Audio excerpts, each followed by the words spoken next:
Why is he? If he's actually doing that, he's embarrassing himself. He is. I mean, if you're going from a large stadium to Comic Cons and smaller venues, your TV ratings have fallen to 600,000. Like, you're not beating anybody, right? You're not beating anybody. You're not even beating NXT. Right. Right. You're losing right now and trying to put a shine instead of addressing all the. Right. You're a cold product. Right. You have no buzz. Well, you can't even. You know what I'm saying? Right. Yeah. Well, let's talk about the show, okay? Right. Because there was a couple. I mean, these shows are flat, but there was a very noticeable thing I want to bring up of why one of the reasons that they are flat. Okay. So it starts off with they played that video, that November Rain video. It's actually a pretty decent video, so I can't the one ECW used to do. Yeah. So it started with a positive thing, good video, right? Well done. So then they go straight, like they always do. They go straight to the 8-man tag match with no package to explain why all these 8 people are in this match against each other. Okay, right. And none of the announcers. If you were listening to this like I was, okay, because I actually listened to like the first. I'm listening to when I watch this show, I'm watching it with a critical eye because I want to see like what the announcers are saying. What like because how they're handling the fact that they're just when they start this show like why does this show consistently lose numbers in the first 15 minutes every single week? Okay, like literally every single week. I don't. When was the last time there's been a week where the number went up? I don't know. It's been forever, right? It's always a drop off. So none of these announcers are like taking last week was charge and trying to explain everything here, right? So basically, this thing came down to because the Mark Davis guy's coming back, and him and Ospreay and Fletcher were all together, and they're also going to they're going to Ricochet versus. So they try to do some spots to splinter those off, but at the end they did the most obvious looking spot where the Davis guy Fletcher was getting up, Davis was getting up behind him.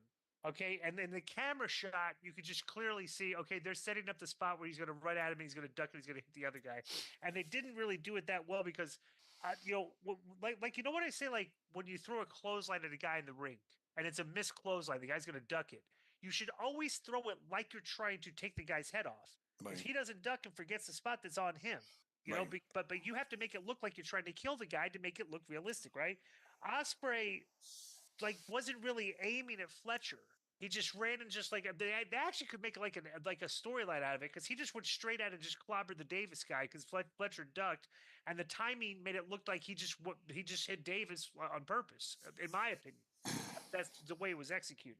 And he acted like it was an accident, but in the end, he had the heels go over. But that was the story of the match is that he hit Davis and whatever. What did you think of this match? Any comments, Joe or Harry?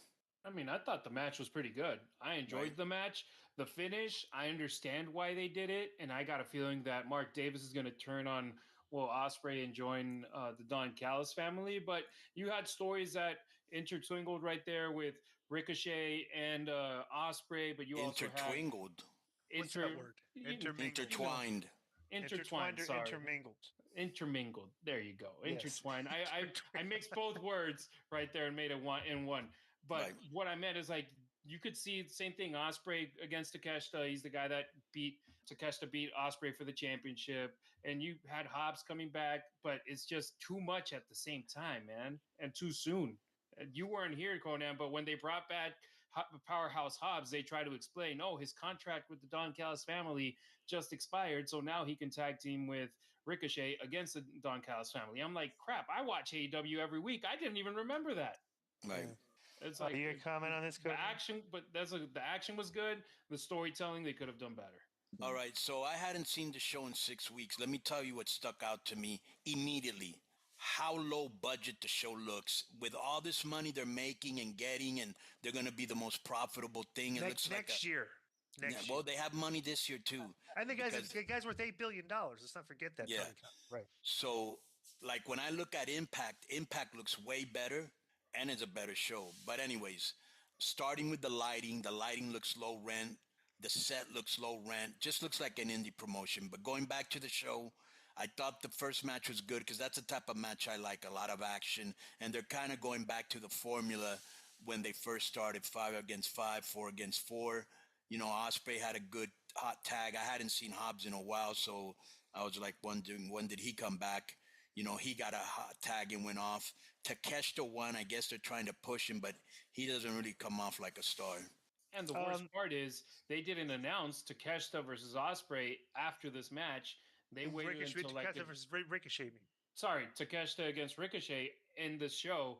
They waited until a day or two later on social media, which I'm like, dude. Well, they probably didn't know what was going to happen. They hadn't booked it yet. I heard Tony's booking stuff dead last minute and actually changing things on the fly during the show. People at the shows are not knowing what's going on and stuff and everything, which is kind of like sounds like formerly Vince McMahon. But WCW used to be like that. But we were selling out, and it was like the places. You know, it was like it was a good show. So Moxley and his crew, what are they called? The Death Riders. Yep. So Moxley's sitting there cutting a promo, talking about how Orange Cassidy's a threat to his people. He will destroy him in full gear. So then Claudio yelled in a foreign language about Darby. I thought that was entertaining. So then they go to Darby in another part of the building. He has a skateboard. He said Cassioli put the chair around the neck of Bryan Danielson, pulled the trigger in his career. He said every one of the Death Riders will have their day, and today's Claudio's day. So here's this Death Riders group, and they're talking really badass. You got these two little 180-pounders that are standing up for AEW. Yeah. That's funny. Well, any comment on this? Well, when I looked at the team, Moxley, Castagnola, the girl Shafir, I think is her name, in Utah. Marina Shafir. Yeah, they don't come off as intimidating, as badass, nothing like that. Moxley's the only guy that speaks, which is probably the best because nobody else does good promos. Whatever they were doing before I went into the hospital, I had no interest in. And now that I got out, I still have no interest in. They just don't come up. The Hurt Business looks more intimidating than them. Okay, so the Hurt Business shows up. Right. In a car. And Swerve comes out of nowhere. I hate to correct you, but it's the Hurt Syndicate. Oh, Hurt Syndicate. Don't want to get in trademarking problems, bro. You know what they need to do? Let's do this on our own, okay, over the course and for our listeners, okay? They should just call themselves Hurt. H-U-R-T, and let's think of an acronym to fill in for H-U-R-T. Okay, not the Hurt, just Hurt. That's the name of the group, Hurt, or Hurts, and then they can bring in Jalen Hurts to to. So, well, he may be out of a job soon if Wilson keeps playing like that. But go ahead. Well, no, that's Jason. No, that's Fields. No, Hurts is the quarterback for the Eagles. He's yeah. My bad. The tushy pushy guy. Yeah. The tushy push. Tush push. I like to call it the tushy push. Do you like that better, Cody? Do you like tush push or tushy? Yeah. Brotherly push. You know what they should do? They should have a spot where they get like a Hooters girl. And they line her up under center, and they all do the tushy push, and they're all pushing her in the ass. You would go from Jason Kelsey one year to a Hooters girl the next. So this was funny. The Hurt Syndicate gets out of the car. They look like $1 million, and Swerve comes up out of nowhere and punches Lashley and knocks him right to the ground and runs away. Right. All right, which was kind of like a weird spot. But by the way, the theme of the show, okay, Conan, remember how we talked about WWE is very good at booking heat? Right. Watch the theme of this show. The theme of this show is the baby faces are getting heat on the heels. Right, which is weird. It's like the weirdest. But let me tell you, what makes it doubly weird. This is the go home show. No, yeah, right? It was like the weirdest concept. Yeah. It's like, what? Okay, so so this unless all the heels win in the pay-per-view, then it's like doesn't make sense. But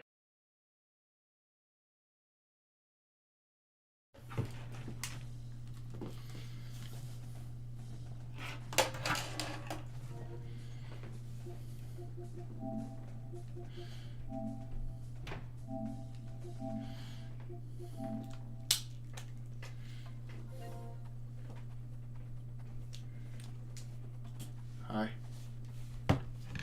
Hey.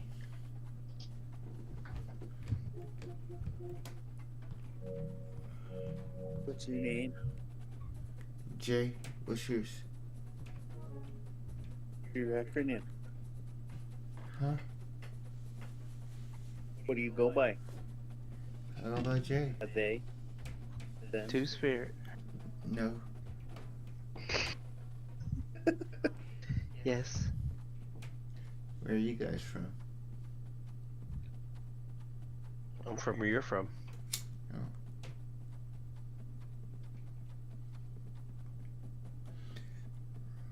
What quarter y'all in? Yeah. Don't start. yeah. Kel, what quarter y'all in? Yep. Aw, motherfucker. I didn't even know how to do that. That was awesome. Kelsey challenges. I'm in the auction store. Yeah, I'm in the challenge. Trying to figure out what I want to do to my motherfucking team.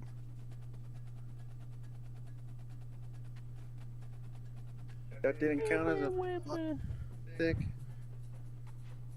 Aw, cool.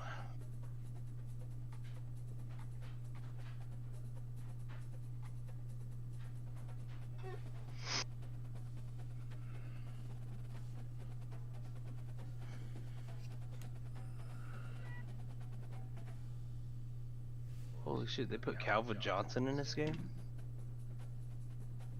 I gotta get hit sticks. Get him. You gotta hit a stick.